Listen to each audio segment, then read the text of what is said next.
Wait in Mother Teresa's office.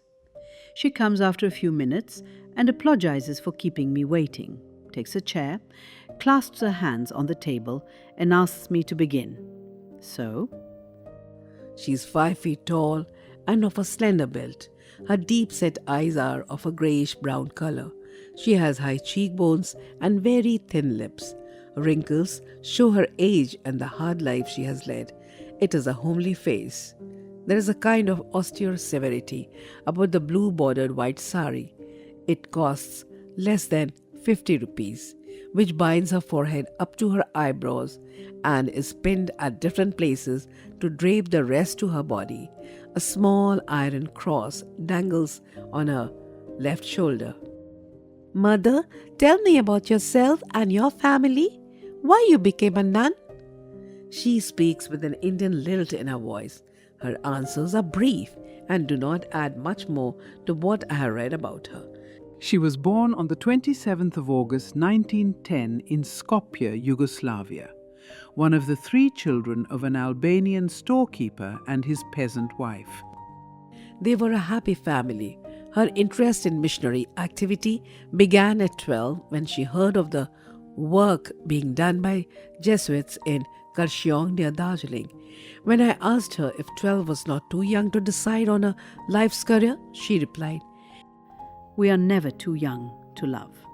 By the time she was 18, any doubts she might have had were resolved, and she became a nun.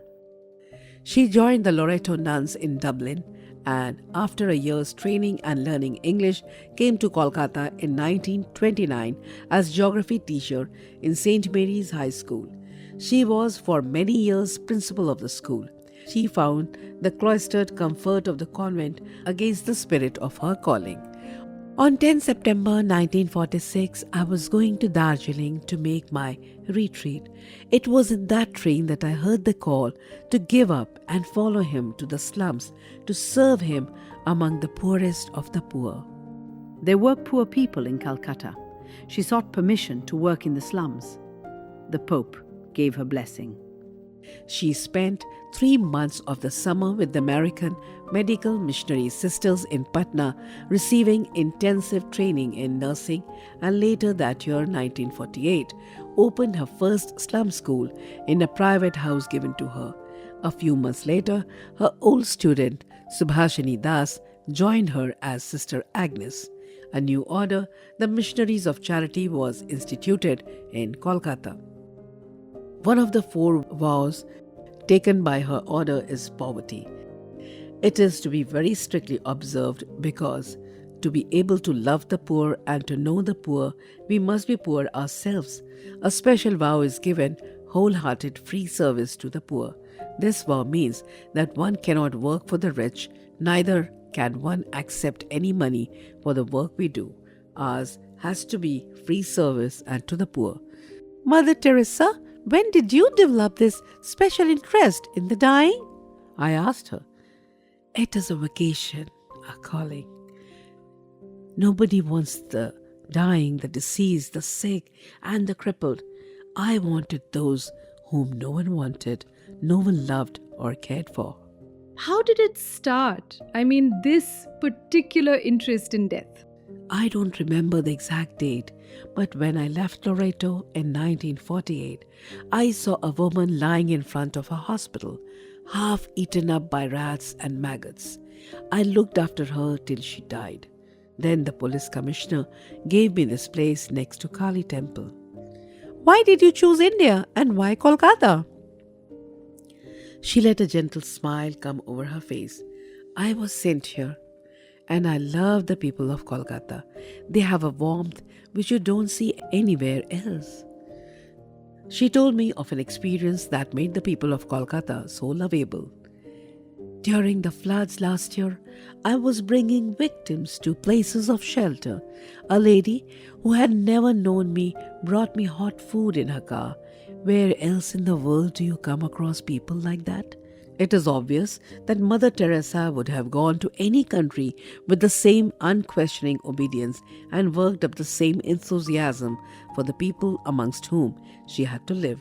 Since she was sent to India, she assiduously Indianized herself, Here was the first Catholic order to adopt the Indian sari, the Indian style of sitting cross-legged on the floor in the chapel, eating Indian food in Indian manner. She taught herself Bengali, which she now speaks fluently, and when India became free, she took Indian nationality. I asked her how she got the money to run her worldwide organization. She replied, "It comes. Money is no great problem. God gives through His people. We have never been short of money. It is more important to get people involved, to make them realize that the sick, old, and hungry are their brothers. When you write about me, I hope you will highlight that." When she started her first school in the slums, all she had was rupee 5. But as people came to know what she was doing, they brought things and money. It was all divine providence, she said, and narrated some miracles. Once in winter, they ran out of quilts. The nuns found sheets, but there was no cotton to stuff in them. Mother Teresa got her pillow, and just as she was about to rip it open, the bell rang. Somebody who was leaving Kolkata on a posting abroad had come to leave his quilts and mattresses with Mother Teresa. On another occasion, when they had run out of rice, a lady who had never been to them before brought a bag of rice. Out of curiosity, they measured the amount with the tin cup they used for measuring their daily rations. It happened to be exactly the quantity they required. When I told the lady that, she broke down and cried. To realize that God had used her as an instrument of His will was too much for her. That afternoon, I was with Mother Teresa on a begging mission. We went to call on the manager of a big biscuit factory. They always give us broken biscuits, which they cannot sell as a Christmas gift. The sick like broken biscuits, she informed me. Mr. Jyoti Mukherjee, the young manager of the firm, came out to receive her and escorted us to his teakwood panelled air-conditioned office. Mother Teresa began by thanking him for what he had done in the past and continued, "You must have a lot of problems. Everything is in short supply. Flour, butter, sugar." It was evident that Mr. Mukherjee's speech had been taken out of mouth.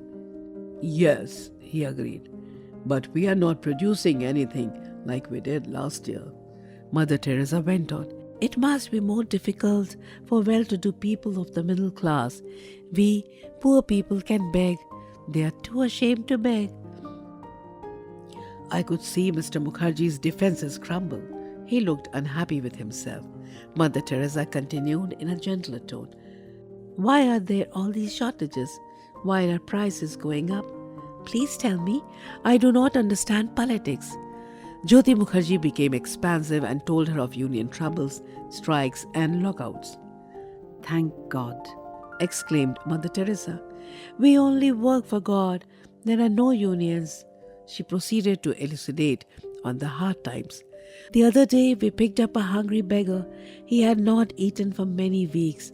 When we brought him a plate of rice, he said, 'I haven't seen rice for many weeks.